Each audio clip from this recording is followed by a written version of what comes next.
한밤중에 민서는 강애영. 이때쯤이면 주임은 말이 많아졌다. 주임은 변덕쟁이에 수다스러웠고 허언증까지 있었다. 그는 한밤중에 천장이 뚫린 어둑한 환풍구를 바라보며 달토끼가 보인다고 말했다. 에이, 뻥치지 마요. 마음 같아서는 그렇게 말하고 싶었지만 민서는 꾹 참고 고개를 주걱거렸다. 그러면 그는 더 신이 나서 졸라맨의 유래에 대해 주절거렸다. 암스트롱의 진짜 임무가 뭔지 알아? 그의 임무는 달토끼에게 피로회복제를 주고 오는 거였대. 안 믿긴다고? 믿어야 보여. 혼자서 밤에 공장을 지키다 보면 말이야. 가끔씩 천장에 있는 환풍기가 멈추곤 해. 저기 가운데 환풍기 사이를 잘 살펴봐. 글쎄 달토끼가 커다란 방안을 왼손에 주고서 오른손으로는 피로회복제를 마시고 있다니까. 필요할 땐 역시 바카스가 최고지. 언젠가는 TV에 달토끼가 모델로 나오게 될 거야. 우리처럼 이렇게 금형을 찍어내며 바카스를 선전하면서 바카스, 피곤할 땐 바카스를 나누세요. 그러면서 전설의 옥토끼도 세대 교체가 되는 거지. 앞으로는 슈퍼토끼가 달을 지키게 될 거야. 하나 더 마실래? 철야 시간에는 2개는 마셔야 졸리지 않아. 중독되면 어떻게 하냐고? 졸려 죽는 것보단 낫지. 졸라맨 알지? 아, 졸리다. 졸리다. 생각다 보면 졸라 하고 발음이 안 될 때가 있어. 피곤하면 혀도 둔해지거든. 졸라맨도 그렇게 탄생했을걸? 누군지 모르겠지만 아마도 그림쟁이였을 거야. 마감은 임박했지. 그림은 안 그려지지. 에라 모르겠다. 막 끄적인 거야. 기운은 없고 졸리고 연필 심은 툭툭 부러지고 화가 나서 팔다리를 뚝뚝 꺾었을걸? 그러면 죽는 거 아니냐고? 에이, 어린 거야? 순진한 거야? 그림인데 뭐 어때? 그렇다고 내가 죽을 순 없잖아? 졸려 죽는 것보단 캐릭터가 대신 죽는 게 훨 낫지. 인간이 원래 잔인해. 괴롭히다 보니까 졸음이 싹 가신 거라. 넌 남 안 되는 일에 막 웃음이 나고 그런 적 없어? 존나 졸린다고 해봤자 더 졸려. 따라 해봐. 존나 졸려 존나맨. 웃기지? 안 웃겨? 그래. 그렇게 웃어야지. 그래야 철야 작업을 할 수 있지. 암튼 바카스 하나 더 마시고 힘내자고. 주임은 한 입에 바카스를 털어놓고서 천장을 올려다보며 하이 토끼야 하고 손까지 흔들었다. 그는 볼 때마다 제정신이 아닌 것 같았다. 특히 한밤중에는 더 그랬다. 아무리 살펴도 천장에는 토끼는커녕 토끼 모양의 그림자도 보이지 않았다. 그래도 괜찮았다. 주임이 웃으면 함께 웃을 수 있었고 웃고 나면 조금은 피로가 풀리기도 했으니까. 말이라는 게 참 이상했다. 자꾸 듣다 보니 진짜 토끼가 있을지도 모른다는 생각마저 들었다. 야밤에 달토끼가 함께 일한다고 생각하면 친구가 생긴 것 같아 왠지 모르게 든든하기까지 했다. 하지만 그런 마음은 아주 잠깐이었다. 주임이 웃을 때는 토끼를 쳐다볼 때뿐이었다. 노후된 프레스기는 하루에도 3~4번씩 고장이 났는데 하필이면 야밤에 그것도 단둘이 있을 때 자주 멈추었다. 그때마다 주임은 엉뚱하게도 민서에게 화풀이를 했다. 막 때리거나 그러지는 않았는데 자꾸 이상한 말로 민서를 괴롭혔다. 미친놈, 믿을 걸 믿어라지. 내가 그렇게 호구로 보여? 좆같네. 어딜 간 거야? 금방 돌아온다며. 더러운 새끼야. 얼른 오지? 안 와? 좆같이 아무것도 아닌 것이. 더럽게 지저분한 입으로 쪼아대니까 좋냐? 쪼다 새끼. 민서는 시끄러운 기계음에 맞춰 실컷 욕을 하다가 아차 싶어 주변을 둘러보았다. 아무도 없었다. 혼자 있으니까 좋네. 민서는 주임처럼 아무 말이나 중얼댔지만 그것도 이내 시들해졌다. 한밤중에 넓은 공장을 혼자서 일하는 것은 난생 처음이었다. 어쩐지 으스스한 게 어둠 속에서 뭔가 툭 튀어나올 것만 같아. 민서는 일하는 도중에도 자꾸만 주변을 두리번거렸다. 밤 11시 15분, 민서가 작업대에 쌓인 물건을 한쪽으로 치우려고 몸을 돌린 순간이었다. 어디선가 굉음이 들려오더니 바닥이 흔들렸다. 지진이라도 난 줄 알고 두 손으로 머리를 감싼 민서는 숨을 곳을 찾지 못해 기계 아래로 납작 엎드렸다. 이어 전등이 몇 번 깜빡이더니 정전이 되었다. 공장은 칠흑처럼 어두웠다. 민서는 조심스럽게 일어나서 두 손을 비벼 먼지를 털어내고 주머니에서 핸드폰을 꺼냈다. 플래시를 켰으나 촛불처럼 흔들리는 불빛은 바닥을 겨우 비추었다. 어둠에 곧 잠식당할 것처럼 위태로운 빛에 기대어 민서는 겨우 단자함으로 다가갔다. 버튼을 눌러 단자함 뚜껑을 열자 덜커덕 소리가 공장에 울려 퍼졌다. 소음이 사라진 공장은 작은 소리도 크게 뒤돌려 놓았다. 전원 스위치를 올렸다. 차단기는 힘없이 아래로 떨어졌다. 두 번째 라인 중간 스위치가 말썽이었던 게 생각나 민서는 첫 번째 라인 차단기만 올렸다. 전류가 흐르자 미묘한 전파음이 발생한다. 전원이 연결된 안쪽 기계에 전원등이 켜졌다. 밤에 친구도 없이 혼자서 떠도는 반딧불이 같다. 전등은 입구 쪽만 켜졌다. 어둠의 농도가 옅어지자 시커먼 기계들이 점차 형체를 드러냈다. 민서는 귀신의 집이라도 들어선 듯 으스스한 기분이었다. 멈춘 기계를 작동시켜야 했지만 높이 올라간 펀치를 보니 더럭 겁부터 났다. 무쇠 펀치는 금방이라도 떨어질 절굿공이처럼 일시정지 상태로 허공에 떠 있다. 금세라도 뚝 아래로 떨어질 것 같아 아슬아슬해 보인다. 설핏 고개를 돌리면 주변의 기구들이 살아 움직여 민서에게 다가설 것 같다. 두려움에 몸을 웅크리고 있자니 퍼뜩 주임의 말이 생각났다. 혼자서 공장을 지키다 보면 달토끼가 보일 거야. 설마 하면서도 민서는 슬며시 눈을 치뜨고 천장을 올려다 보았다. 가운데 환풍기 사이로 한 줌의 달빛이 스며들고 있었다. 그럼 그렇지, 토끼는 무슨. 그때였다.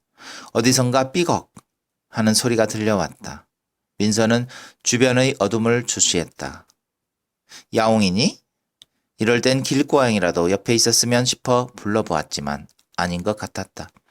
이번에는 좀 더 가까이서 삐걱했다. 소리는 점차 커지더니 일정한 리듬을 탔다. 천장에서 나는 소리였다. 달토끼가 있을 리가 없어. 민서는 중얼거리며 천장을 봤다. 설빛 스친 형체가 아니었다. 민서가 눈을 껌뻑이고 다시 살폈다. 토끼가 분명했다. 자그맣고 예쁜 옥토끼가 아니라 주임이 말한 슈퍼토끼였다. 천장을 가로지르는 호이스트 후크에 매달려 토끼가 그네를 타고 있었다. 두렵기도 했지만 혼자가 아니라는 반가움에 민서는 토끼를 향해 살짝 미소를 지었다. 토끼는 반응이 없었다. 놀이에 심취한 듯 와이어에 매달려 그네를 타느라 민서에게 눈길조차 주지 않았다. 어떻게 할까? 민서는 혼잣말처럼 중얼거렸지만 실은 토끼가 무슨 말이라도 해주길 바라서였다. 이번에는 용기를 내어 곧장 물었다. 그곳 기계도 고장이나? 그래서 놀고 있는 거야? 그러자 리듬이 뚝 끊겼다. 공장은 다시 적막과 어둠이 점령했다. 달토끼도 환풍구 사이로 비추던 달빛도 보이지 않았다. 헛것을 보았나?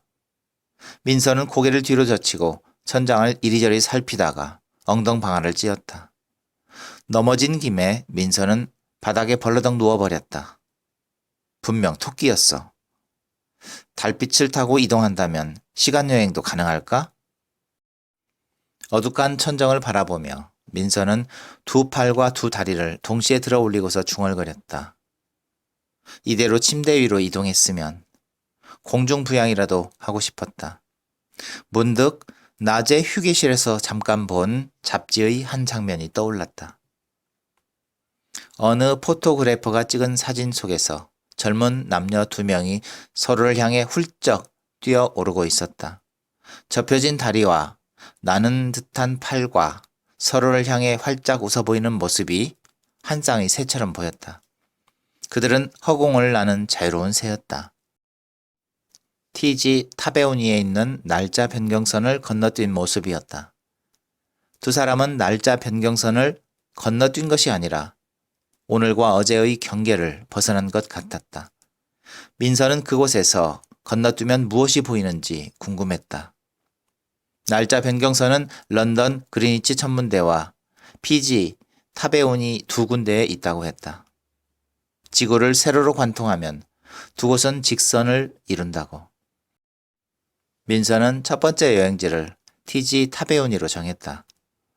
두 번째는 북극으로 가 오로라를 구경하고 싶다. 가능할까? 어릴 때 민서는 꿈이 많았다. 얼른 커서 취직하는 게 목표였다. 돈을 벌어 엄마 병원비를 대고 나라 용돈도 주고 여친도 사귀고 조금씩 저축해서 차도 사고 노력만 하면 원하는 것은 뭐든지 할 수 있을 줄 알았다. 하지만 지금 민서는 더 이상 희망하지 않는다.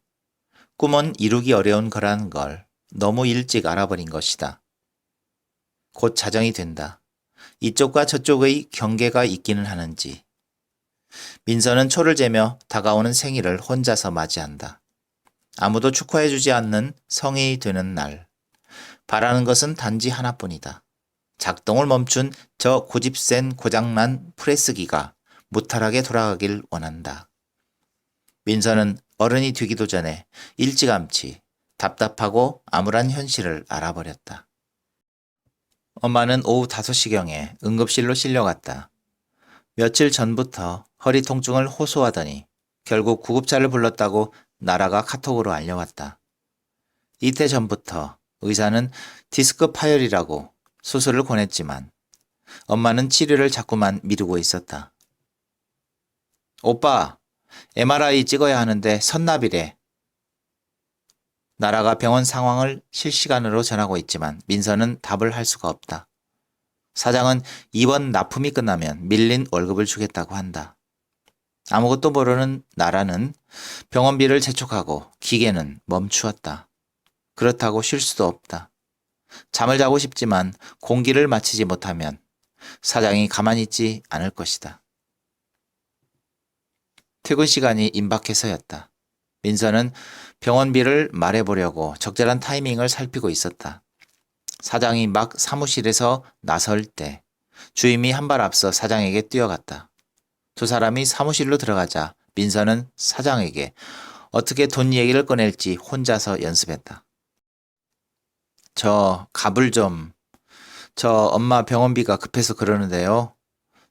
제 월급 밀린 거. 주임과 사장이 다시 나오자 민서는 사장에게 다가가 쭈뼛거렸다. 이번에는 사장이 선수를 쳤다. 아, 허군. 자네는 이번 납품 마치면 곧바로 밀린 임금 해결해 줄게. 걱정 말고 조금만 기다려. 민서가 머뭇거리자 이번에는 주임이 얼른 대답하라고 채근했다. 네. 민서가 마지못해 대답하자 주임은 저 혼자 신나서 사장의 뒤통수에 대고 90도 인사를 했다. 그러더니 사장의 차가 공장 입구를 빠져나가자 누군가와 통화를 했다.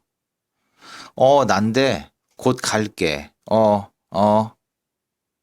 주임은 자신이 사장이나 된 듯이 점퍼 깃을 세우더니 민서의 어깨를 다독거리며 말했다. 아가야, 내가 볼 일이 있어서 잠깐만 나갔다 올게. 무슨 일 있으면 바로 전화해. 알겠지? 힘들면 달을 쳐다봐. 달토끼는 방아 대신에 프레스기 펀치를 들고 있어. 시절이 바뀌었으니 당연한 일이지. 사람들이 왜 달에 간 줄 알아? 사실은 프레스기를 설치하러 간 거야. 슈퍼토끼를 만들었거든.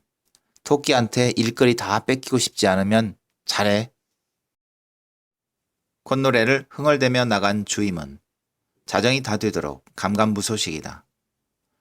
기계가 고장났어요. 어떻게 해요? 민서는 주임에게 문자를 보내놓고 폰 화면만 빤히 들여다본다. 평소 같으면 당장이라도 전화를 걸어 욕부터 해댔겠지만 구석진 곳에서 밀린 잠이라도 자는지 답이 없다. 어디선가 목소리가 들려온다. 전원만 켜면 되는데 겁쟁이군. 넌 이제 성인이야. 한 가정의 가장인데 엄마를 책임져야지. 누구야? 달토끼야? 고개를 들어 주변을 살폈지만 어슴푸레한 어둠뿐이다. 민서는 앉았던 자리에서 벌떡 일어나 계기판 앞에 섰다. 후. 숨을 삼킨 민서는 용기를 내 작동 버튼을 눌렀다. 투둑 소리가 들렸을 뿐 기계는 꼼짝하지 않았다. 한숨을 내쉰 민서는 다시 컨테이너 상자에 주저앉아 두 팔로 무릎을 감싸고는 머리를 기대고 깜빡 졸았다. 기름띠로 얼룩진 주황색 후드티에도 원래의 색을 잃은 청바지에도 아직 앳된 얼굴에도 깊숙이 노고남이 배어있다. 왜 전화했어? 민서는 기계가 멈췄다고 웅얼거렸다. 오작동 센서를 꺼놓고 작동시키면 될 거야. 그래도 돼요?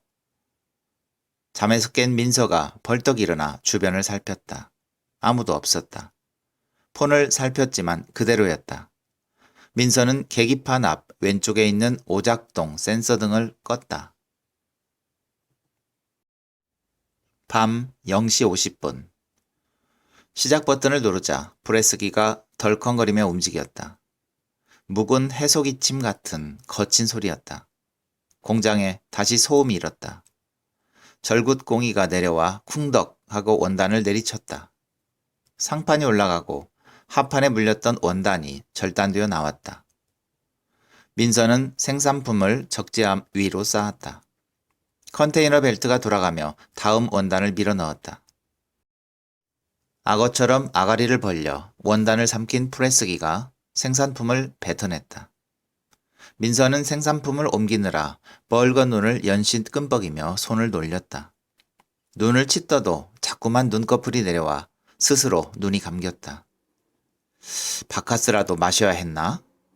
생각해보니 오늘 밤에는 야식으로 나오던 빵도 바카스도 없었다. 주임은 철야 때마다 바카스 2개는 마셔야 졸리지 않는다고 했다. 피로회복제를 2~3병 마신 날 주임은 기분이 좋아 보였다. 그렇지만 방심은 금물이었다. 변덕이 심한 주임은 순식간에 돌변했다. 어느 날 민서는 바카스를 마시다 말고서 뚜껑을 닫았다. 뭐야? 왜 마시다 말어? 그게 아니라 맛이 좀... 민서는 말해놓고서 아차 싶었다.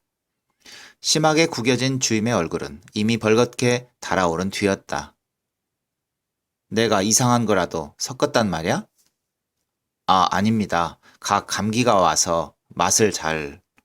너 이 새끼 사수를 못 믿고 의심을 해? 무조건 믿어야지. 안 그래? 믿어. 안 믿어? 주임은 화가 나면 말을 더듬었다. 차라리 때리면 맞는 것이 나을 것 같았지만 주임은 때리지도 않으면서 폭언을 일삼았다. 상대방의 기분을 상하게 하는 것이 목적인 양 기분이 부릴 때까지 거침이 없었다. 와, 가, 어쭈, 안 가? 안 와?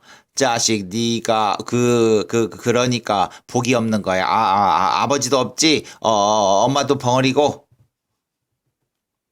주임의 화가 풀릴 때까지 말대꾸는 절대 금지였다. 한마디 했다간 100마디가 되돌아왔다. 차라리 몇 대 얻어 터지고 말지. 그럴 때마다 민서는 최면을 걸었다. 나는 민서가 아니다. 민서의 그림자다. 그림자가 밟힌다고 영혼이 상할 리가 없다. 민서는 아픔을 느끼지 못한다. 그러고 나면 정말 그런 기분이 들었다. 그럼에도 혼자가 되면 가슴 한쪽이 당기고 괴렸다. 학교에 다닐 때만 해도 그럴 땐 게임을 했다. 심지에서 원하는 대로 집을 짓고 여친도 만들고 사랑도 하고 나면 기분이 좋아졌다. 공장에 들어와서는 게임할 시간도 없었지만 일단 의욕이 없었다. 한 달에 한 번 쉬는 날에는 비 맞은 빨래처럼 쭉 늘어져서 휴게실 2층에 있는 간이 침대에서 종일 잠만 잤다. 자고 나면 식은땀으로 온몸이 축축해서 옷이 다 젖었다. 이대로 버티다가 죽을 것 같았다. 그때마다 민서는 고3 때 담임선생님의 말씀을 떠올렸다. 선생님은 실습생으로 나가는 반 친구들에게 무조건 버티라고 했다. 나무의 색이 원래 하얀색이었다. 태초에 지구에 불이 났을 때 환경에 적응하느라 검붉은 색을 갖게 되었다. 적응한 동식물이 지구상에서 살아가고 있는 것이다. 눈밭에 사는 북극곰이 흰색을 유지하는 것도 마찬가지다. 나무도 곰도 생존을 위해 견디는 것이다. 견뎌야 한다. 견디는 자가 살아남는다. 무조건 버텨야 한다. 명심하도록. 한밤중에 민서는 도무지 갈피를 잡을 수가 없었다. 죽을 것 같아도 견디는 게 맞는 걸까? 이럴 때는 주임이 말도 안 되는 허풍이라도 떨었으면 좋겠다. 도대체 어디에 있는 걸까? 민서는 졸음이 쏟아져 미칠 지경이다. 뚜둑. 어디선가 둔탁한 소리가 들려왔다. 불현듯 공포가 밀려왔다.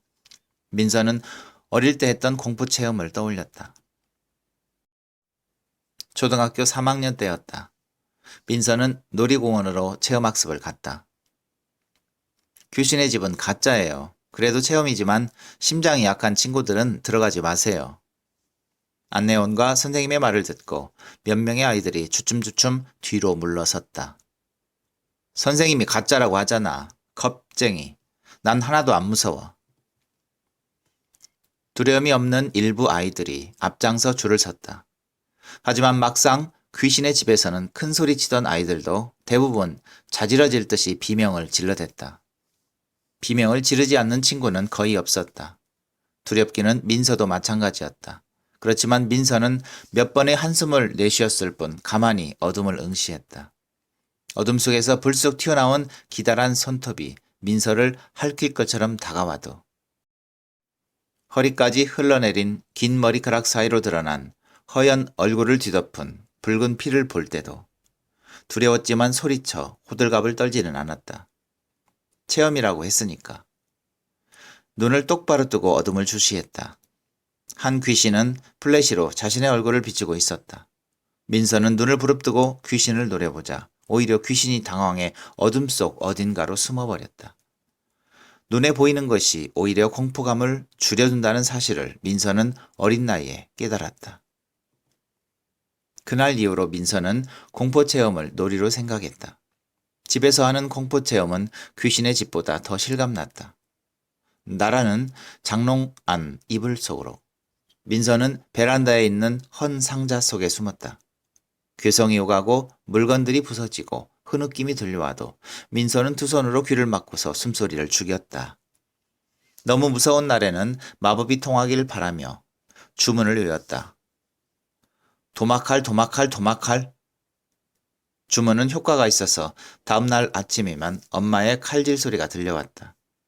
벌떡 일어나 보면 이불을 다 걷어찬 나라가 옆에서 자고 있었다. 나라에게 이불을 덮어준 민서는 방문을 열고 나가 거실을 살폈다. 이불을 덮은 김씨가 코를 드르렁거릴 뿐 주변은 말끔했다. 낡은 상자는 창밖 베란다에 얌전히 놓여 있었고 거실도 깔끔하게 정리되어 있었다. 모든 것이 꿈인가 싶을 정도로 말끔했다. 고1이 되던 여름밤에 열린 베란다 문을 내다보던 민서가 나라에게 물었다. 공포놀이 했던 거 생각나? 몰라. 밤마다 너는 장롱에 숨었고 나는 상자에 숨었잖아. 꿈꾼 거 아니야? 이것 봐. 장판 곳곳에 날카로운 것에 페인 자국이 있잖아. 싱크대도 오래된 컴퓨터 책상도 흠집 투성이야. 그거야 낡았으니까 그렇지. 나라는 시큰둥하게 대답하며 아무것도 기억나지 않는다고 했다. 민서는 그럴 수도 있겠다고 생각했다. 나라가 4살 무렵이었으니까. 민서도 기억나지 않는 게 있다. 김씨가 언제부턴가 보이지 않았는데 엄마에게 물으면 무조건 도리질을 하며 뭐뭐뭐 라고 했다. 엄마가 허리를 다쳐 한동안 병원에 입원했던 적이 있었다. 그때부터 김 씨는 기억에 없었다. 김 씨 이야기만 나오면 엄마는 시선을 피했다. 그늘진 엄마의 얼굴이 보기 싫어 민서는 더 이상 캐묻지 못했다. 왜 익십이야? 답장 좀 해. 나라는 잠도 안 오는지 계속 카톡을 보내고 있었다. 아, 18. 신물 난다. 민서는 저도 모르게 튀어나온 말에 깜짝 놀랐다. 신물. 어디서 들었던 소리였다. 곰곰이 생각해보니 공장에 처음 들어왔을 때 전임자가 했던 말이었다. 전임자가 업무를 인수 있게 하고서 민서에게 말했다.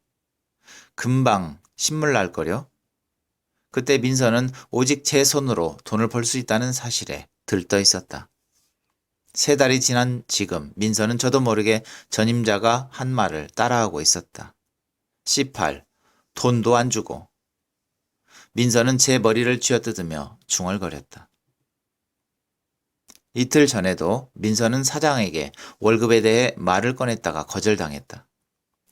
미지급액이 벌써 120만 원이었다. 첫 월급날이었다. 사장이 사무실로 부르더니 기초수급자냐고 물었다. 민서가 고개를 주걱거리자 사장은 누가 물으면 아르바이트생이라고 둘러대라고 했다. 일정 금액을 받으면 수급자에서 제외된다는 말에 민서는 사장의 제안을 거절할 수가 없었다. 엄마의 병원비와 약값은 수급자가 아니면 감당할 수 없는 금액이었다. 40만 원을 빼고 입금시킨 사장은 나머지 금액은 수습 기간이 지나면 현금으로 주겠다고 했다. 3개월이 지났는데도 사장은 돈을 안 준다. 이런저런 핑계를 대며 차일피일 미루고 있다. 사장은 말과 행동이 달랐다. 그는 기계가 고장나 작업에 차질이 생기면 장난 아니게 화를 냈다. 최신 프레스기를 사야겠다고 투덜거리고 빨리 고치라고 주임을 다그쳤다.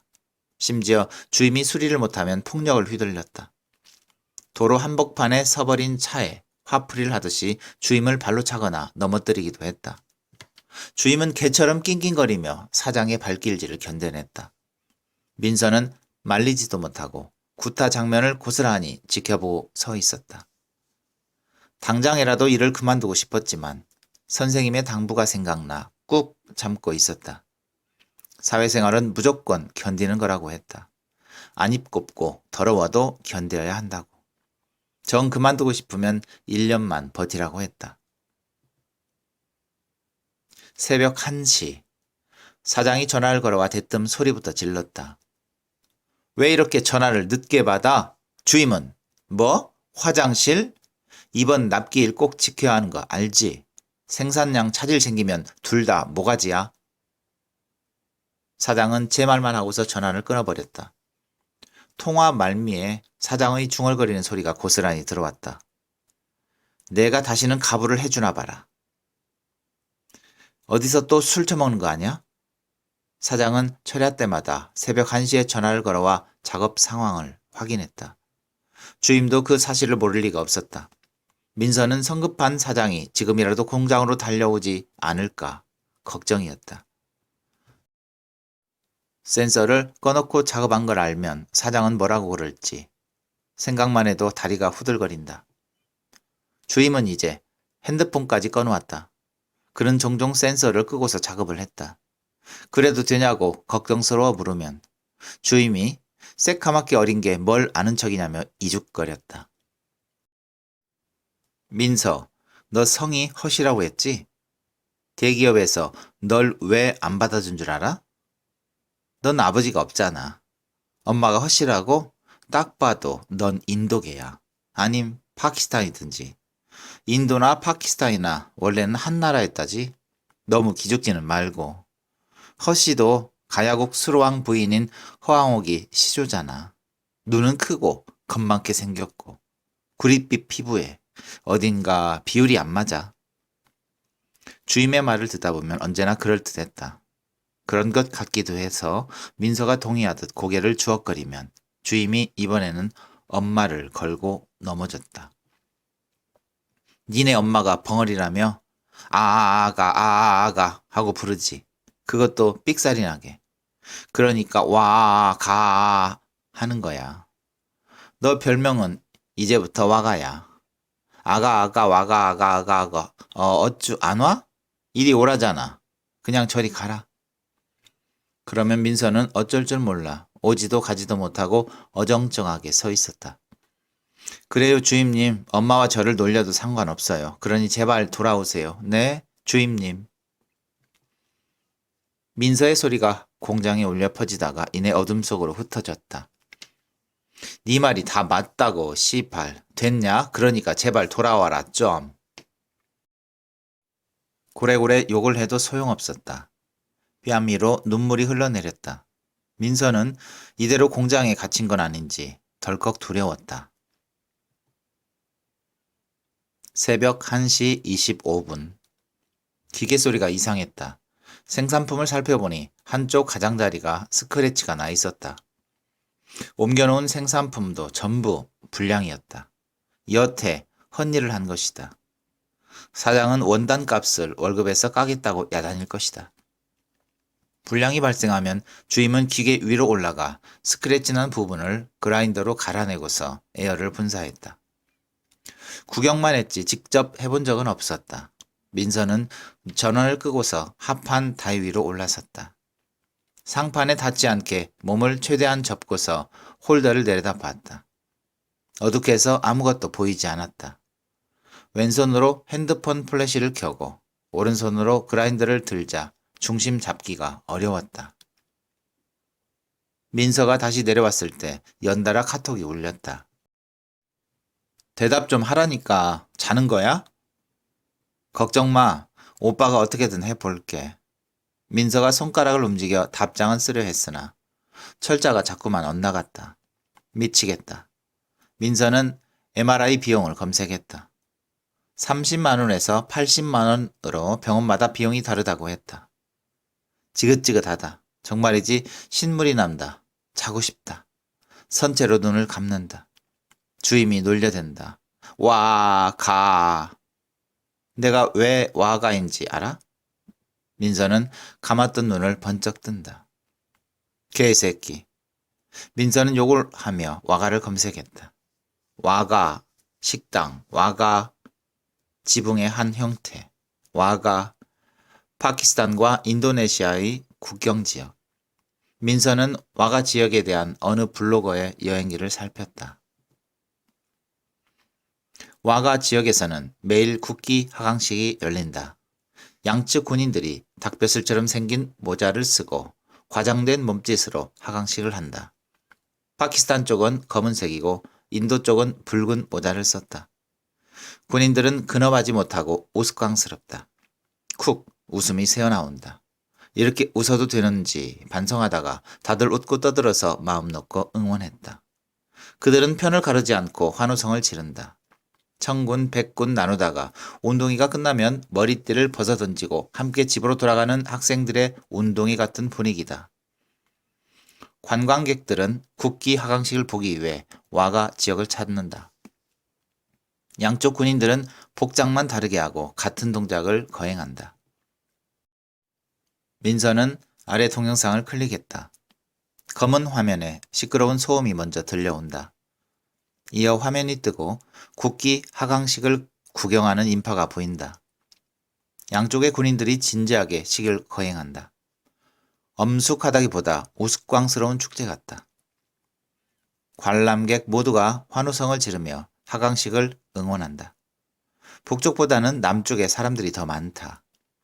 인도와 파키스탄은 옷만 다르게 입었지 생김새도 행동도 서로 비슷하다. 민서는 화면에 보이는 관람객을 자세히 살핀다. 모두가 어딘지 모르게 한 군데씩 자신과 닮아 있다. 눈, 코, 입, 비율이 안 맞는 어색함까지. 그제야 민서는 주임이 인도계라고 놀리는 이유를 알 것만 같다. 민서는 아버지가 없다. 그런 민서에게 사람들은 다문화 가정 아니냐고 대놓고 물었다. 눈이 크고 피부가 검다는 이유였다. 한국인이에요. 민서가 대답하면 이번에는 한국인이라는 사실에 더 놀라 질문 공세가 이어졌다. 부모님, 아님 혹시 조상 중에 누구라도 섞인 거 아냐? 그들이 무심하게 내던진 말에 민서는 기가 죽었다. 엄마는 고아원에서 자랐다. 벙어리에다 소화도 배우지 못한 엄마는 고아원에서 나온 뒤로 식당을 전전하며 살았다고 했다. 이 또한 의붓 아버지가 술주정 삼아 했던 말이라 사실 여부를 확인할 수가 없다. 김 씨는 엄마가 일하던 식당의 손님이었다. 어느 날 그는 테이블에서 술을 마시고는 엎어진 채로 잠이 들었다. 그런 김 씨를 엄마가 집으로 데려오면서 함께 살게 된 것이었다. 어느 날 동생이 태어났다. 이름이 나라이다. 김나라. 나라는 이름 때문에 아이들이 놀린다고 친구들과 자주 싸우고 들어왔다. 내가 다 생각이 있어서 지어진 이름이야. 김 씨는 나라에서 기죽지 말라고 큰 소리를 쳤다. 김 씨는 말한 대로 이루어질 것이라는 나름의 믿음을 가지고 있었다. 믿는 만큼은 아니어도 그 언저리라도 맴돌라는 뜻으로 거창하게 나라의 이름을 지었다고 했다. 하지만 김 씨는 술에 취하면 믿음과는 정반대로 행동했다. 빨리 죽어야지. 죽어야 해. 이렇게 살아서 뭐해. 술상에 고개를 쳐박고 꾸벅거리며 졸던 김 씨는 잠에서 깨면 고래고래 소리를 질러댔다. 주임은 시간여행이 가능하다고 했다. 믿으면 가능하다니까. 넌 어디로 가고 싶어? 잘 생각해봐. 행복했던 때가 있었을 거 아니야. 간절히 기도하면 신이 들어줄 거야. 하지만 딱 한 가지 조심해야 할 것이 있어. 어떤 작가가 시간 여행자를 위한 사소한 배려를 했는데 시간 여행자들은 그 배려 때문에 타임루프에 갇히게 돼. 계속해서 죽음을 되풀이하다니. 그건 생각만 해도 끔찍한 일이야. 시간 여행을 한다면 타임루프를 조심하라고. 명심해. 민서는 아무리 떠올려도 행복했던 기억이 없었다. 아버지가 있었다면 행복했을까? 단 한순간이라도 행복하기만 하다면 그곳으로 가고 싶었다. 새벽 2시 10분. 민서는 핸드폰 프레시가 홀더 안으로 비추도록 고정시키고 합판 위로 올라섰다. 그라인더를 켜자 칼날이 돌아가며 진동이 발생했다. 팔이 떨려왔다. 손에 힘을 주고 홀더 안쪽 가장자리로 그라인더를 들이밀었다. 퉁, 투둑. 그라인더가 튕기더니 홀더 안쪽으로 떨어졌다. 핸드폰마저 꺼져버렸다. 민서는 홀더 안으로 고개를 숙였다가 어둠 속으로 훅 빨려들었다. 한동안 거꾸로 추락하던 민서는 어느 순간 익숙한 공간에 도착했다. 민서는 뚜껑을 열고 상자 밖으로 나왔다. 어둠에서 익숙해지자 흐릿하게 사물들이 보였다. 어릴 때 살던 집 베란다였다. 중창을 열고 거실로 들어선 민서는 부엌 쪽으로 몇 걸음을 옮기다가 주춤하고 멈춰 섰다. 식탁 아래에 여자를 깔고 앉은 사내의 등이 보였다. 바닥에 누운 여자는 시퍼렇게 질려 비명소리도 내지 못하고 떨고 있었다. 그 뒤로 소주병을 집어든 아이가 보였다. 아이는 잠시 주춤하더니 사내의 뒤통수를 향해 힘껏 내리쳤다.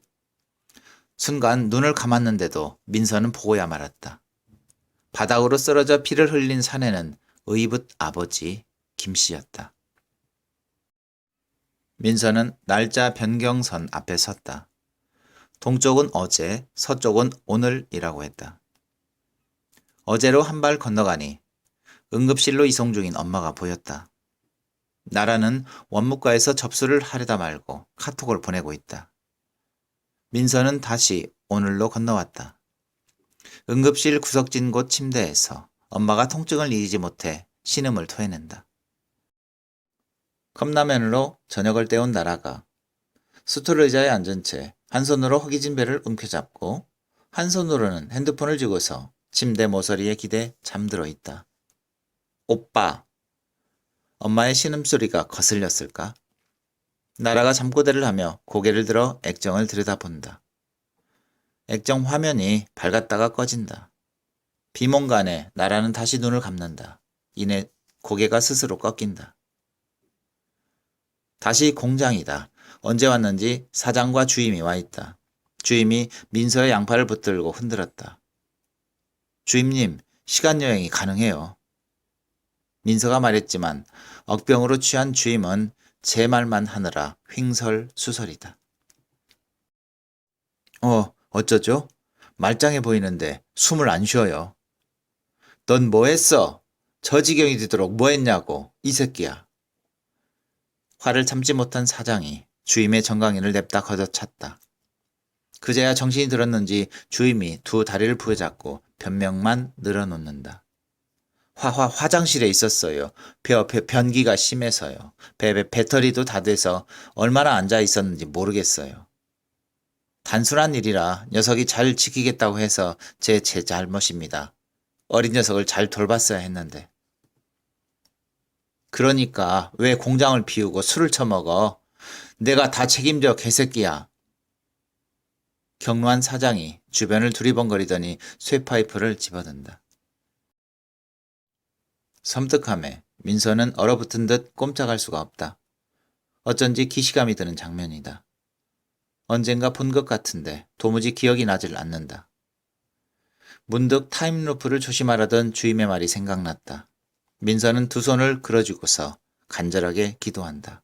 제발 타임루프만 피하게 해주세요. 그러면 신을 믿겠습니다. 그러자 천장 가운데 환풍구 사이로 달빛이 쏟아져 내린다. 번쩍 눈을 뜬 민서가 빛을 향해 빨려들듯 걸어간다. 이내 공장에는 칠흑 같은 어둠이 깔린다.